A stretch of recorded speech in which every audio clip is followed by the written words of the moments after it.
Hey, welcome to the Hell Has an Exit podcast. I'm your host, Bryan Alzate. This show is not affiliated with any specific 12-step program.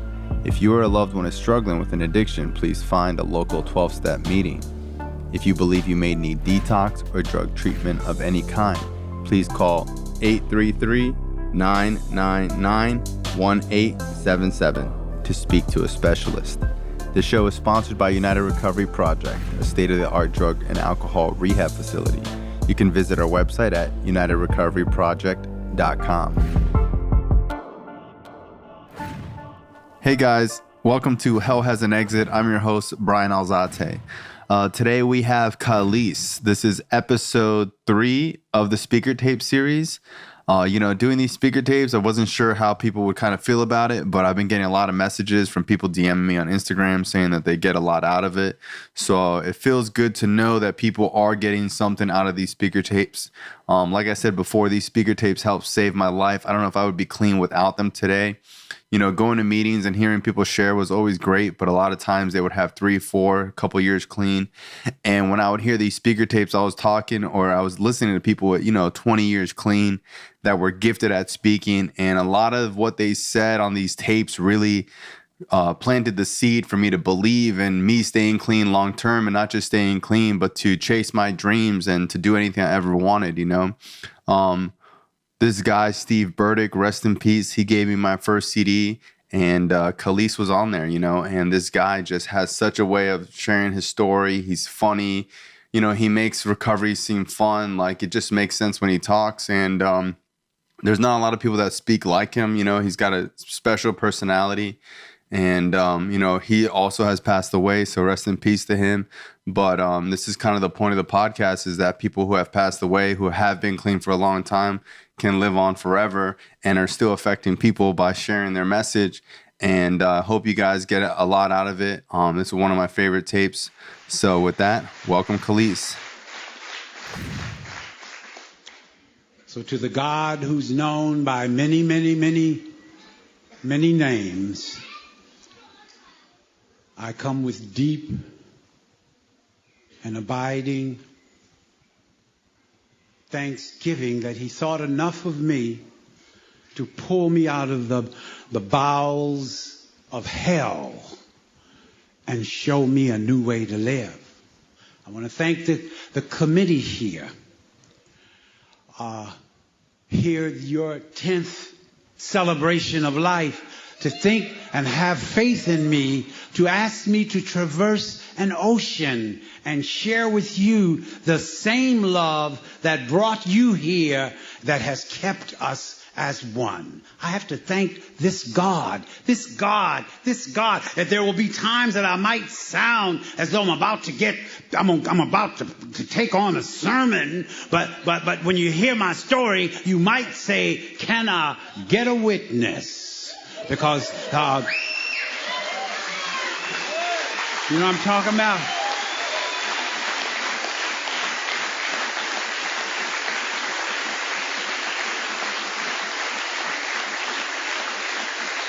There are so many here that have reached out to me when my flight arrived at 6 o'clock or thereabout early Thursday morning. I've been on a whirlwind tour of your wonderful city, having visited your metro train, your buses. I got on a boat and went on all the canal locks, and I got over to a park called Christiana or something, so I've got some stories to take back to the States. I want to thank Jack for extending this greeting, and he called me many times in New York to assure me that I was not only welcome, but to see how I was doing. I want to thank you, Jack. But before I share, I don't want to be misunderstood. So I kind of have to let you know where I'm coming from, that you will know where I'm going, because my purpose in coming here, if you should ask me, why did I get on a plane to fly nearly 4,000 miles to come over here? Well, it's very simple. My purpose is to fuck up your reservations should you have one.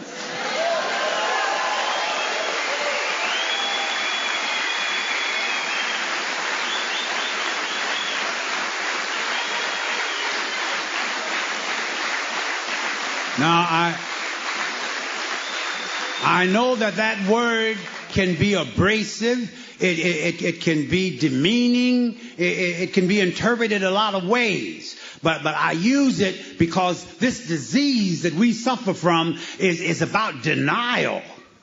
So when I went to cop my drugs, the dealer didn't talk to me with, oh, gee, Willikers, fudge, and oh, golly, and shucks. He said, shut the fuck up and make the line straight. So if I'm going to talk about something that whipped my ass for 40 years, I must give it its proper respect. And that is, this disease is about death, pain, misery, suffering, jails, institutions, and the horror of having to do it again and again and again. So that if your disease was anything like mine, I had a marshal, we call them generals, and his only order to me was march. Get the fuck up, and we're going to march. We're going to march Monday, Tuesday, Wednesday, Thursday, Friday, Saturday, and Sunday. There will be no holidays, no vacations, no sick days, no personal days. There sure the fuck won't be any weekends, and you must work 24 hours a day. You're not going to be paid a penny for your work. In fact, you're going to have to pay me to work for me.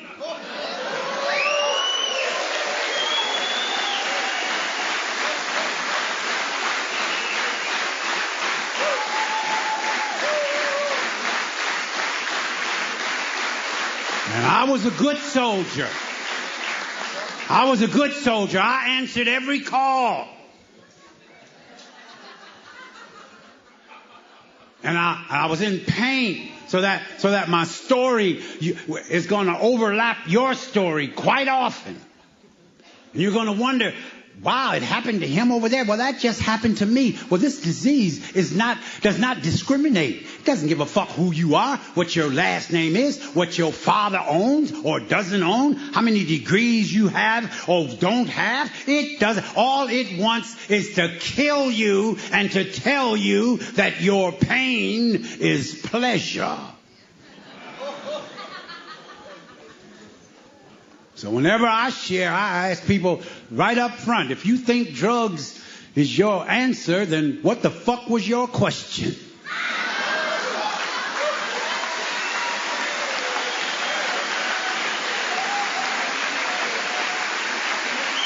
Yes.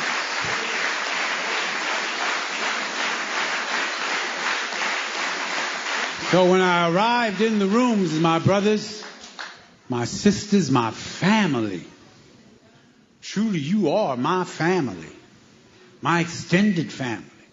I find a love in you that sometimes when I reflect back, I didn't have in my birth family.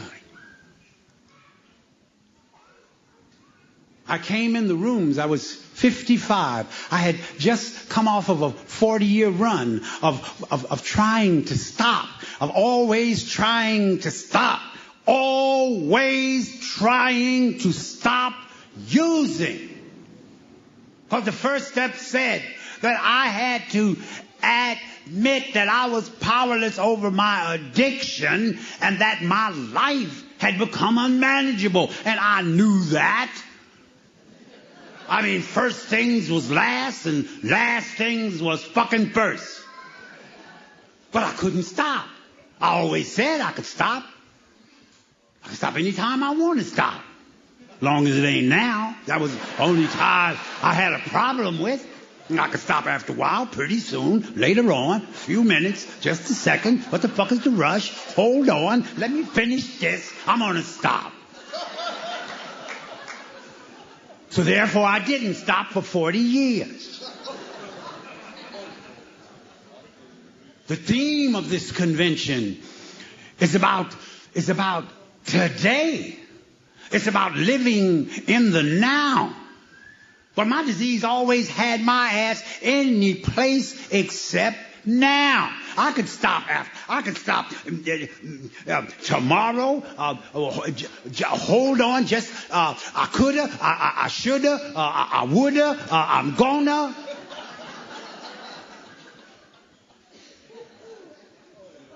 And there I was, caught up in a disease that had me in its grips. It did to me that which the Geneva Conventions won't allow you to do to a prisoner of fucking war.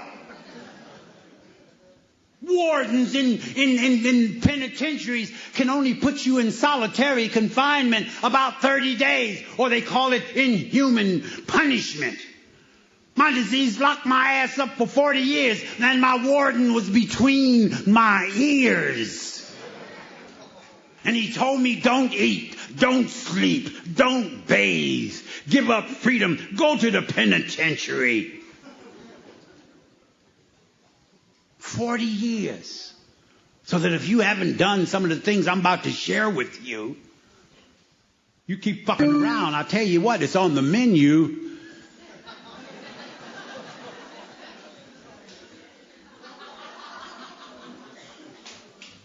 So I started out when I was a very young child, 4 or 5 years old. My first drug that changed my mood was lack of oxygen. Maybe y'all may identify it. You know, when you're 4 or 5, you hold your breath, spin in a circle, get dizzy, fall the fuck out, and do it again and again and again and again and again and again. I was a little kid and I built model airplanes. You know, when you're a boy, you build a model airplane and you got to put the paper on the wood and you got to get some glue and you got to dry it and you blow on it. And every time you exhale, you got to inhale, and all of a sudden I'm smelling the glue, and now fuck the planes, I want the glue. You know what I'm talking about?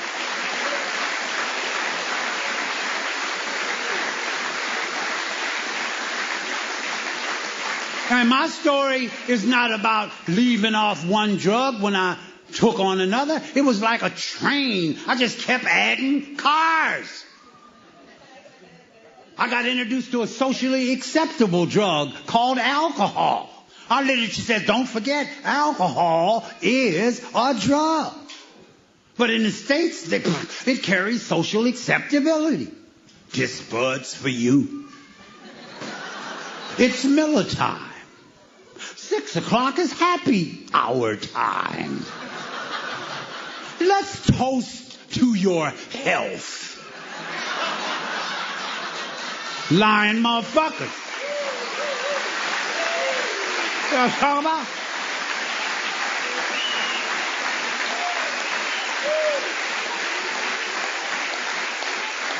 And I drank that cheap wine 37 years. I didn't drink Drambuie and Cuddy Sark and Johnny Walker Top Shelf. I drank Thunderbird. Wasn't a grape in that motherfucker. I don't know why they didn't sell it in the hardware as a paint thinner or some shit, but I drunk it. I used to love to drink cheap wine because it allowed me to throw up yellow liver bile when I was holding on to the toilet bowl like I'm praying at the fountain with long strings of slime coming out of my mouth, and I could hardly catch my fucking breath. And when I would come up for air, first thing I would do would look at the bottle to see if there was any left.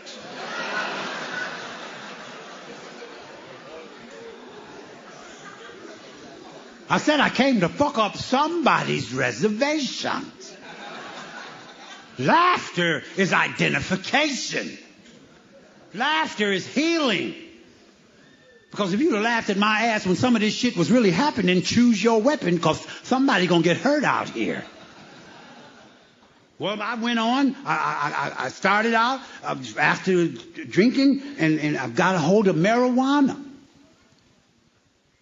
Marijuana.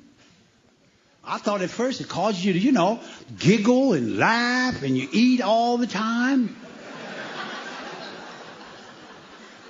But all of a sudden that shit had me paranoid. I smoke it and see somebody looking at the window at me, and I'm on the 15th floor and ain't no fire escape, but I see the motherfuckers out there.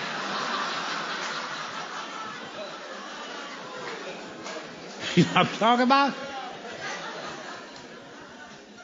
But I said, I just want to give a little bit of a drug-alog before I go into the meat of my sharing. I got to let you know from where I came from so you'll know the gratitude that I have for being here. Because they say grateful addicts seldom, if ever, relapse. So I got to let you know where I come from. I always tell people, if you want to stay clean, remember your last ass whipping. Not the one before that or the one before that, the last one. Because your disease will tell you after a few 24s that last ass whipping wasn't really that bad.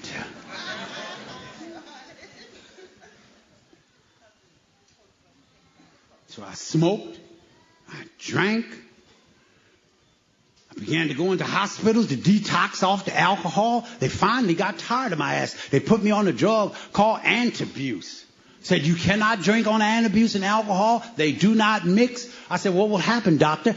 He said, Mr. Hill, it's very simple. If you mix those two, I guarantee you'll dread the day. I said, well, tell me, I need to know. He said, well, the first thing's going to happen, your blood pressure is going to go up, your head is going to feel like it's going to explode, your heart is going to start getting an irregular beat, you're going to get a pressure on your chest, you can hardly catch your breath, you're going to have a feeling that you're dying. But I like that fucking feeling. You know what I'm talking about?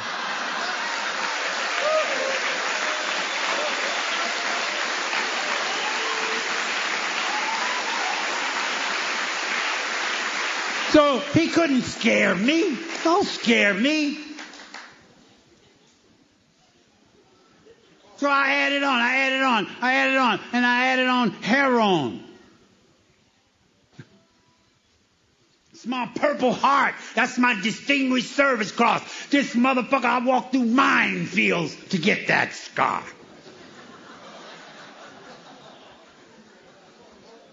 And I used for 23 years. They called it doogie. They called it smack. Smacked the shit out of me, I know that. And if you ever, God forbid, you ever got strung out on heroin, that's not a nice drug. That's not a nice drug. That drug tells you to don't wash your body, to have dirty ankles, to have streaky drawers on. Eat Twinkies. You know what I'm talking about? So after going in and out of hospitals for years trying to get off the heroin, they put me on a drug called methadone. Originally it was called Dalphine. It had been dedicated to Adolf Hitler. Because during World War II, the German soldiers was fighting all over the world. They were all over in Africa. They were every damn where. And they couldn't get the raw opium out of the triangle over there in Burma and Thailand and Laos. And his scientists developed this synthetic opiate, and they named it Dalphine. And two doctors, Dr. Maurice Nicewander and her husband, brought it to the United States. And they renamed it methadone. And there was a governor over there called Governor Rockefeller, and he said, we're tired of you addicts coming in and out of the hospital. You're a burden on the taxpayers. You're filling up the prisons. If you don't get on methadone, we're going to lock you up. They had a new law out called indeterminate sentencing, where they could hold you from one day to the rest of your natural life. But they gave it out. Take methadone. They said it was going to be free. And it was going to allow me to dig in my butt, pull on my privates, nod, yawn, and scratch. So all I wanted to know is where the fuck do I sign? Yes, give me some of that. So I took methadone for 9 years, y'all, and 2 months, 100 milligrams. Still drinking, still smoking, taking Tuinals and Secanols and Valiums and Dordans. Smoking African black gunji, Panamanian red, Chicago light green. Every now and then a little oregano, because I like to be lied to also. And I couldn't stop. And I went to therapeutic communities, and they told me that I could earn drinking privileges. And I couldn't stop. But I met my match.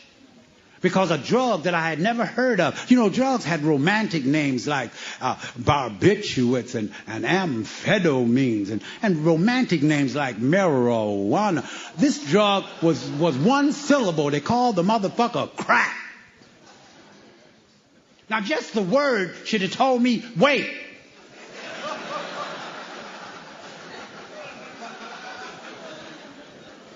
Don't do nothing yet. Just wait. Why they pick a word like crack? Man told me, have you ever looked in a cracked mirror?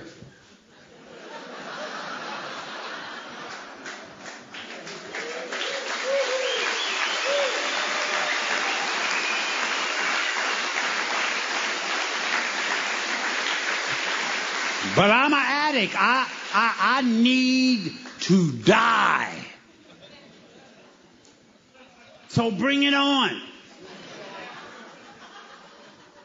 So I picked up rock, put it in the stem, started puffing and blowing and puffing and blowing and puffing and blowing, and all of a sudden I'm looking at the floor, and now I'm smoking kitty litter and bird seed.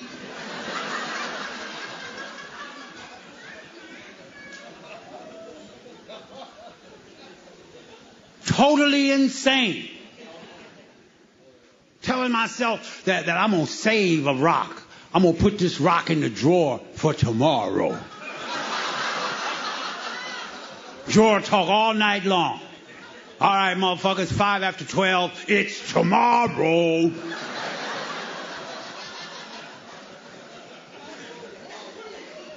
Smoked that shit and got down to the last rock. You know, the worst thing can happen to an addict is to run out of money and drugs at the same time. So I'm down to the last rock. And I found out that I really had potential to be a brain surgeon because I cut that little motherfucker up into 400 pieces.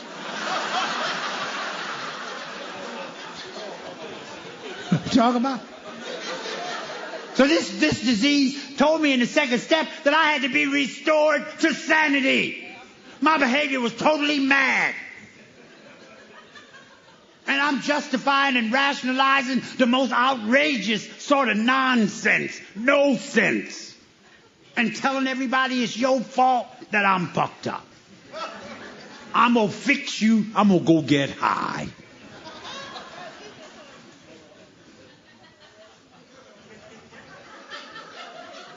So here I am, 55 years old. Dogs barking at me. Pseudo-intellectual. I got a New York Times folded under my arm. Talking about intergalactic space and the speed of light. Talking about subatomic particles and quarks and neutrinos and shit. While I meditate over a bottle of Thunderbird.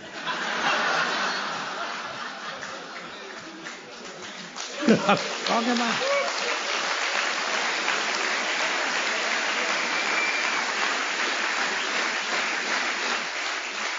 Now, I grant you now, you heard me start out giving God his proper due and respect. I was an atheist. I didn't believe in God. I cursed God out every single morning I woke up. I called him all kind of foul, funky names. I said, if you exist, you dirty dog, because if you'd have been just and merciful, you'd have gave me the ability to jump in front of the fucking A train. I'm scared to jump out the window, and I'm scared to commit suicide, but I'm worse scared to live.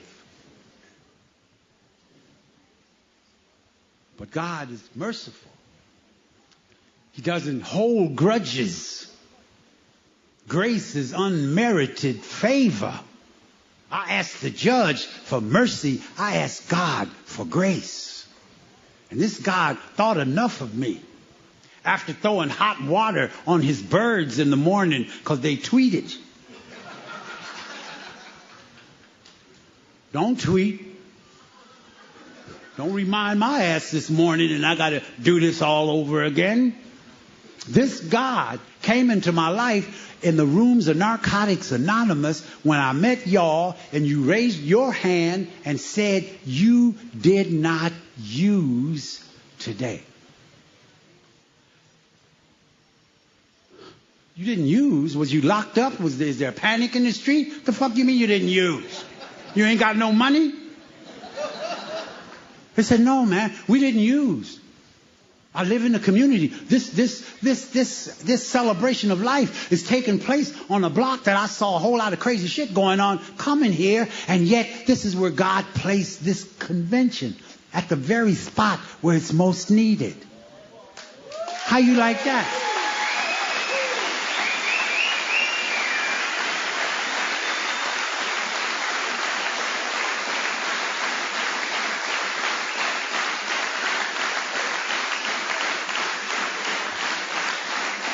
So here I am at 54 years of age, and somebody had told me about a meeting that might help me stop smoking crack. They didn't say stop doing all the other crazy, just crack, because there's something about crack that will open your ass up to suggestions. You know what I mean? When you don't hear nothing, crack will make your ass listen.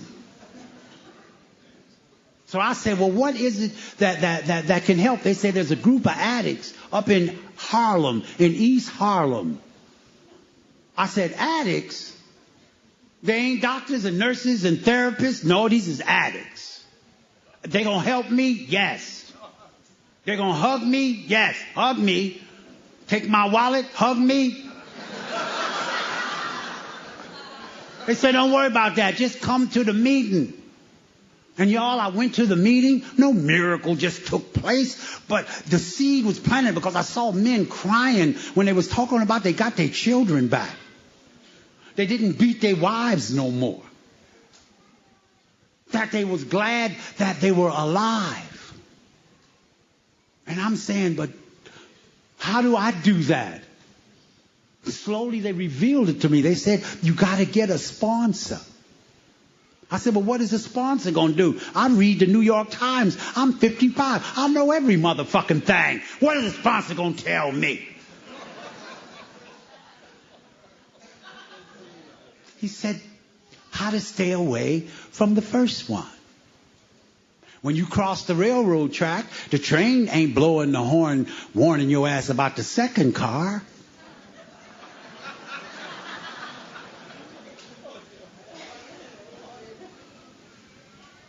So I'm going to kind of shorten the story a bit.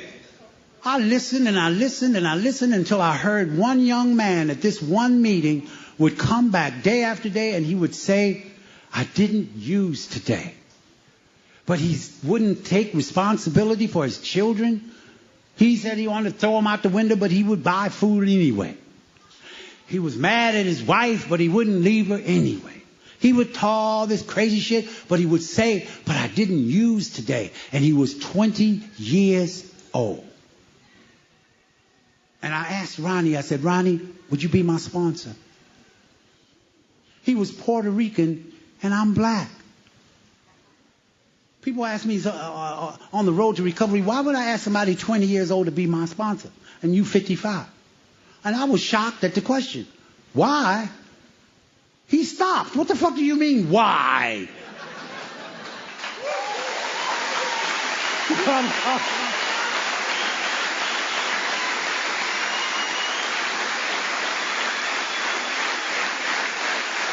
I mean, if he can stop at 20, because who the hell stops at 20 doing anything, then maybe he can help me stop at 55, because who the hell stops at 55?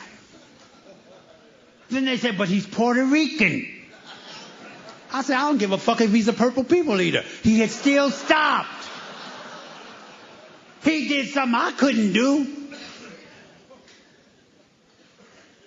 We became not only sponsee, but we became friends.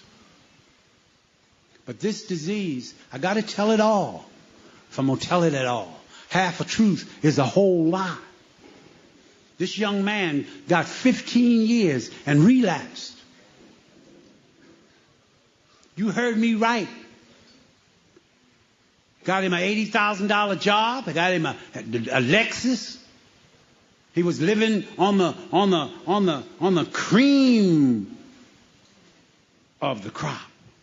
But he had forgot that he suffered from a disease called addiction. Just as sure if you diabetic and you need insulin, don't say, well, I've taken it for 15 years, I'm tired. Your ass will be a vital statistic.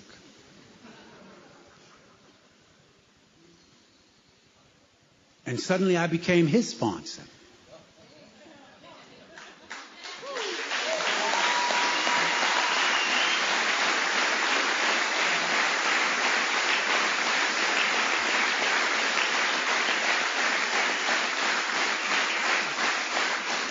But it hurt.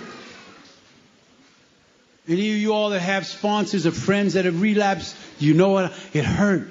It hurt as though I had got stabbed in the heart. It hurt. It hurt. I was overwhelmed. I was angry at the disease, not at him.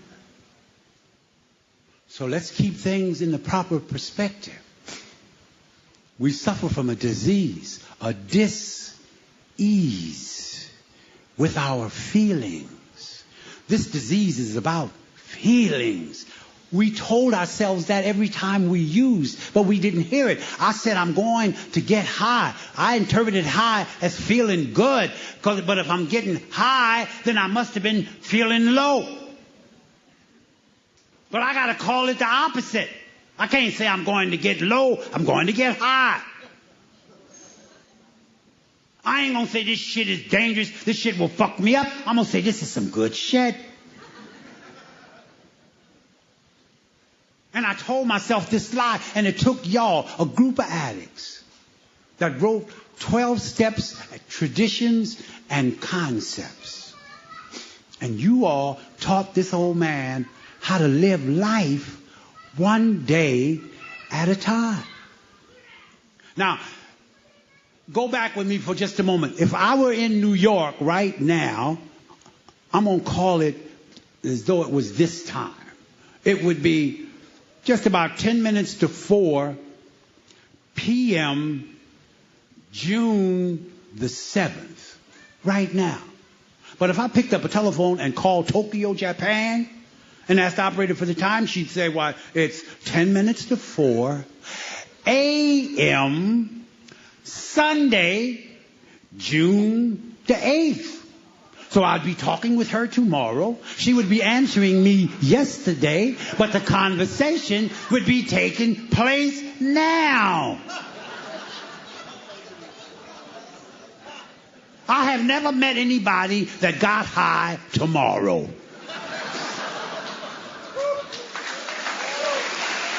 Let's talk about it.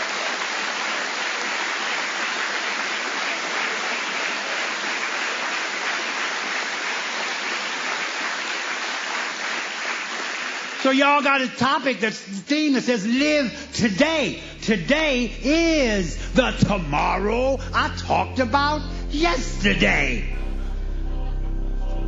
And it's still now. Hey guys, want to talk to you about United Recovery Project. We're a state-of-the-art drug and alcohol rehab facility. We have 3 locations in Florida and 3 locations in California. Our facilities are state-of-the-art, luxury, and high-end. We do take most insurances. If you're struggling, I always tell people to go to a 12-step meeting, but some of us need an extra head start to give us a fighting chance. For those of you that do need this head start, that are detoxing, that do think you need to speak to a professional, please call 833-999-1877. We are working with most insurances. Even if you can't get into our treatment center, we will point you in the right direction. Please give us a call today. Once again, that phone number is 833-999-1877.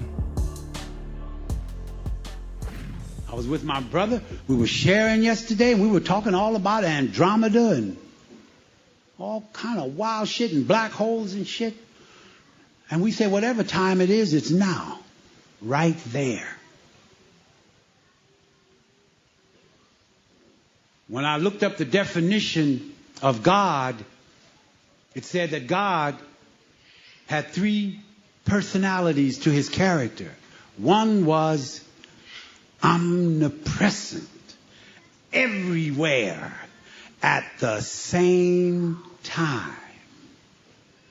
His center is everywhere and his circumference is nowhere. This God was omnipotent, had all of the power. Basic text says, this God will be your greatest source of strength and courage. And finally it said that this God is omniscient, knows everything.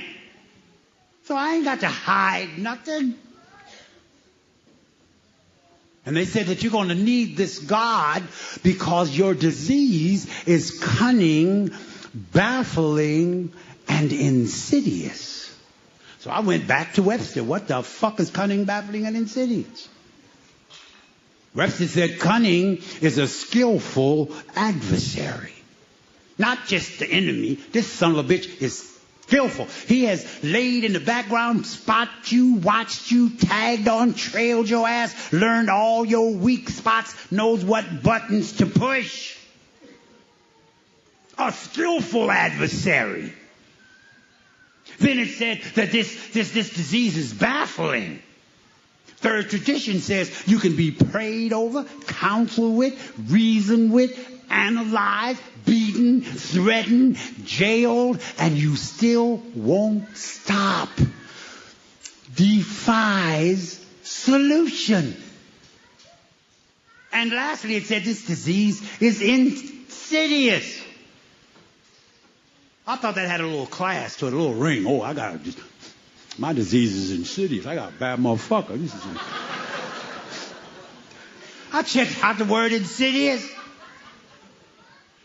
It said subtle treachery. Treacherous motherfucker will invite you over for tea and put arsenic in the sugar bowl.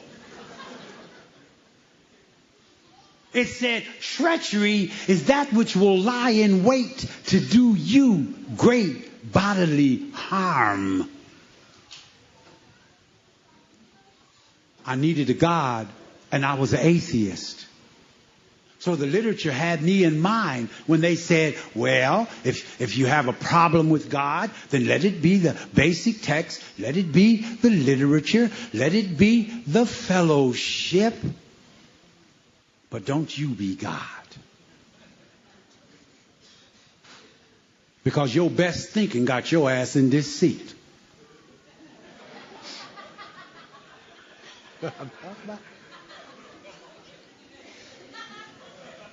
So I was hearing something that no therapist taught me, no doctor, no judge, no parole officer, no parent, no friend, no loving member of my family. Nobody had talked to me about a word called love. Y'all said, let us love you until you have learned to love yourself. That the opposite of love is not hate. Its opposite is indifference. Pay them no fucking mind. If you want your child to set the house on fire, pay them no mind. Motherfucker burn the house down.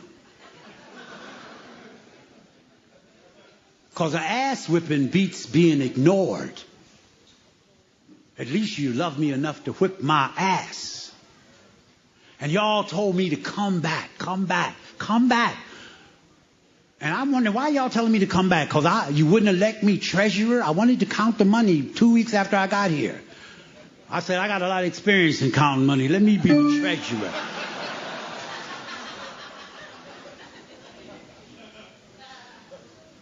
And y'all said, come back. But my generation out there in Harlem, New York, called me an old man. And they said that old people draw heat and will get them busted. And they always told me, don't come back. And y'all greeted me with a hug at the door. Before I forget this, Bridget opened her door to me at the behest of the fellowship to kind of cut the cost of my trip here as a guest in her home. And she has 2 cats. And these cats, at one point, was not my top priority.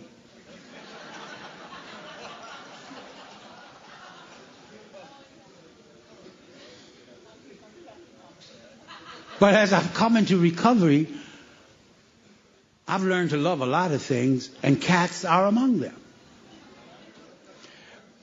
But what I bring this up for, there was an inscription I once read at the bottom of a statue of Buddha. This is this big fat dude, rolls of fat, sitting on a fucking lotus leaf, contemplating his navel. And the caption read, "He who has the patience of a cat may have whatever they wish." Because a cat will wait for the mouse to come out the hole. The dog barks at the fucking hole, tries to get in the damn hole.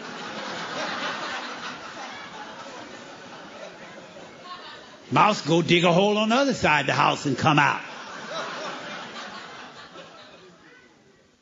And that cat, we've bonded. They come out and see, and I saw in the cat that which truly I had developed in myself. Because if the dealer told me to wait on one leg in a blizzard, I would be there. Until my disease got really strong. And the dealer would say, "I got some good shit. It's going to take 20 minutes. Wait, I'll be right back." And I'd say, "Let me go with you. You ain't got to come back. Do this shit in 10 minutes. I couldn't wait. I didn't have the patience of the cat. So what happened? I bought some garbage. I bought some ivory soap. I would prefer Palmolive, but they sold me ivory anyway. And now when the dealer comes back with the good shit, quote, quote, good shit, I want credit. And he wants to give me a fat lip. So I just wanted to take that little aside, because one of the things that I learned in my recovery was that I learned about some spiritual principles that I didn't even know were spiritual in nature. I thought spirits had something to do with alcohol or voodoo or the boogeyman or some shit like that. Y'all said, no, man, spiritual principles are about love and patience and tolerance and understanding and compassion and forgiveness.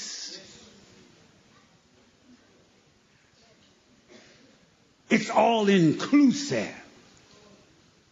They taught me that if somebody should draw a circle to keep me out, then it's incumbent upon me to draw a bigger circle and bring them in. So we've got a fellowship that's diverse. The same 12 and 12 that's on the walls here are on the walls in Harlem, New York, at the Uptown Men's Meeting, my home group, 8 o'clock p.m., 237 East 104th Street, between 2nd and 3rd Avenue. Should you ever come up that way, please stop in. You're welcome. All right?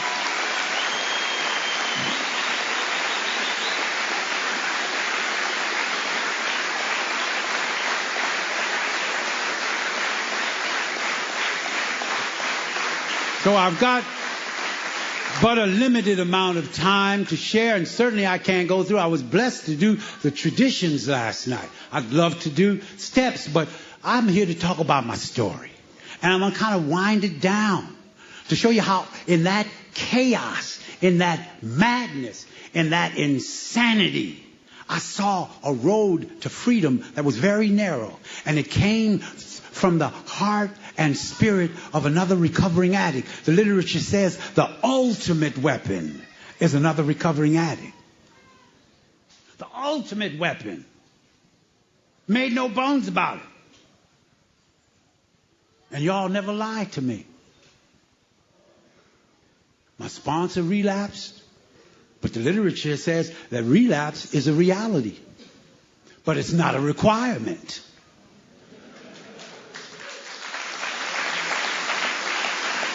I'm talking about?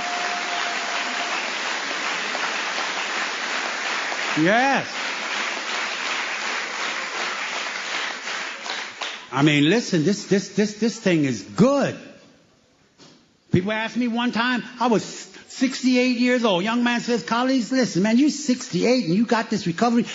Aren't you a little resentful that it came this late in your life? I said, well, have you ever got a check that came so late you gave it back to the fucking mailman? You know what I'm talking about?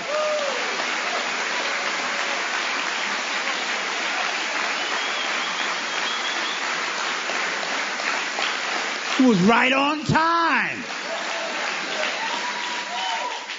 I found a way out of no way. I wake up in the morning, got some money left over from last night. That's a miracle.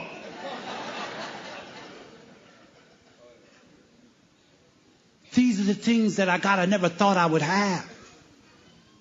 I never thought not only would I come and speak to you good brothers and sisters here in Copenhagen, Denmark, but I hated me. I loathed me. I despised me. I held me in utter contempt. There was nothing I wouldn't do to me in the name of let's get high, and it started with taking it out on you.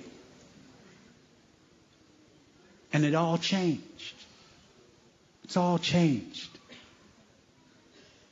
I remember one time I came out of my house, I had a $600 Trinitron color television that I had stole from somebody else. And I come out the house because I need some drugs. And I come out saying, I know I can get $100 for this. Well, the longer I carried it, the more it weighed and the cheaper that motherfucker got. Maybe y'all identify.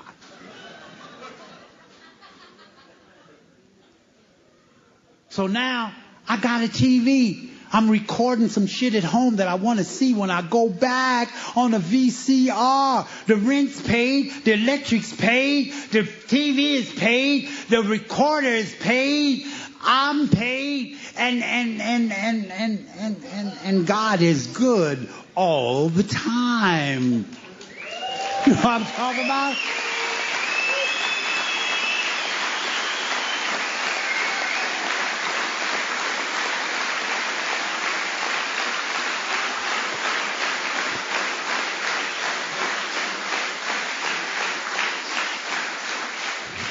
You know,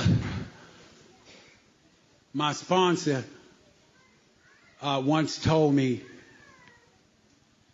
that when he had 10 years, a young man asked him, how do you get 10 years? He said, don't use and don't die.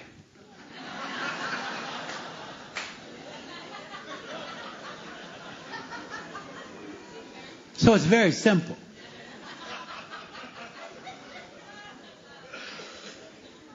If the last one was the last one, it's the last one. I like that admonition that says, if all you need is another one, then why do you need another one? That if instant gratification brought your ass gratification, then why is it over in an instant? So y'all gave me something that the thief can't steal, never goes out of style, cannot be found unconstitutional. Nobody can put a pistol in my ribs and say, give me your recovery. They don't sell it in Tiffany's. The rich and famous should be this rich and famous, as we didn't use today. Suffer from a disease that's all it knows is using. So that if you find yourself among those who didn't use today and you got up earlier than me, then you got more clean time than I have. All right? Yes. Yes.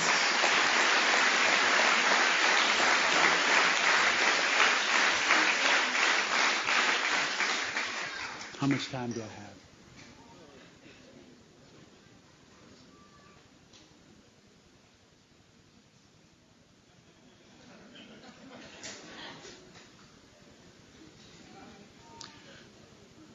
I think of a story that is kind of indicative of our predicament. It's a story of a man who, at the close of the year, was on his horse riding through the high grass of fall when his horse stepped on a snake. And it frightened the horse, and in rearing up, he fell off the horse and fell right in the eye of the snake, and his heart almost failed him. He just knew he was dead. But having the look of intensity and looking at that snake, he saw instead the snake was dying because it was a cool day and snakes hibernate and they must be underground in the fall. So his heart went out to the snake. Oh, poor snake. And he picked the snake up, put him in a bag he had, took him back to his cabin, went to the wood box and got some logs, put on the fire, and got the warm in the rooms and put the snake right in front to warm the old snake up. He went to his cabinet and he got some Mazola oil out and he started rubbing the old snake up and down, got the snake to where he was moving again. Then he went to the refrigerator and he got some big fat goose eggs and he commenced to feed the snake. Now the snake is really happy and the snake got around his neck and was just showing all kind of gratitude. Well, the story goes, he and the snake became fast friends that winter. Wherever you saw one, you saw the other. All that winter. Well, the first warmth of spring, the snake began to smell the sweet odor of the earth coming under the door, and he wanted out. And the man, they had grown so close, had sensed that. So he took the old snake against his will back to the very tree that he found him under, and in freeing the snake, he said, "Snake, be careful, because when the fall come next year, you may not be fortunate and be saved. Find a hole. Take good care of yourself. You've been a good old buddy." And with that, he put his foot in the stirrup to get on the horse, and the snake reached up and bit his ass. And as he fell off the horse, he looked the snake in the eye the second time, and he screamed, "Snake, why did you kill me? I saved your life. I nursed you to health. I even returned you to the spot in hopes you find your friends, relatives. Why you repay me like this?" And say the snake chuckled, y'all, and said, "Oh, man, you knew I was a snake when you picked me up."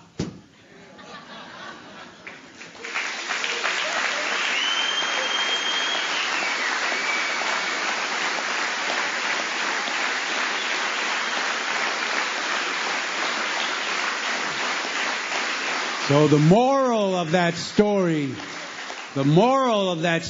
is, don't ask your dealer why he sold it to you. Ask yourself, why did you buy it? You knew he was a snake when you picked it up.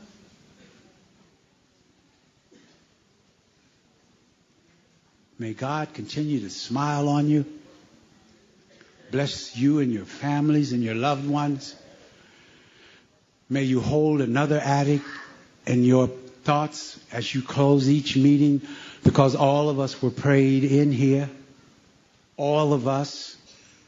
We were held in a moment of silence when we said, "God, grant me with grace, allow me, give me the privilege. God, grant me the the serenity, the peace of mind. To what? To accept, to stop fucking resisting. Accept what? The people I cannot change. The courage, that ability to go within me, to reach down into the gut level and bring it out. The courage to what? To change the person I can, and the wisdom, life's experiences that tell us right from wrong. The wisdom to know that that person is me. Because if I want to change you, let me change me. And since I'm no longer who I was, you now must change if you want to deal with me. Stay strong. My name is Khalis. Thanks for letting me share. Love you all. This show is not affiliated with any specific 12-step program. If you or a loved one is struggling with an addiction, please find a local 12-step meeting. If you believe you may need detox or drug treatment of any kind, please call 833-999-1877 to speak to a specialist. This show is sponsored by United Recovery Project, a state-of-the-art drug and alcohol rehab facility. You can visit our website at unitedrecoveryproject.com.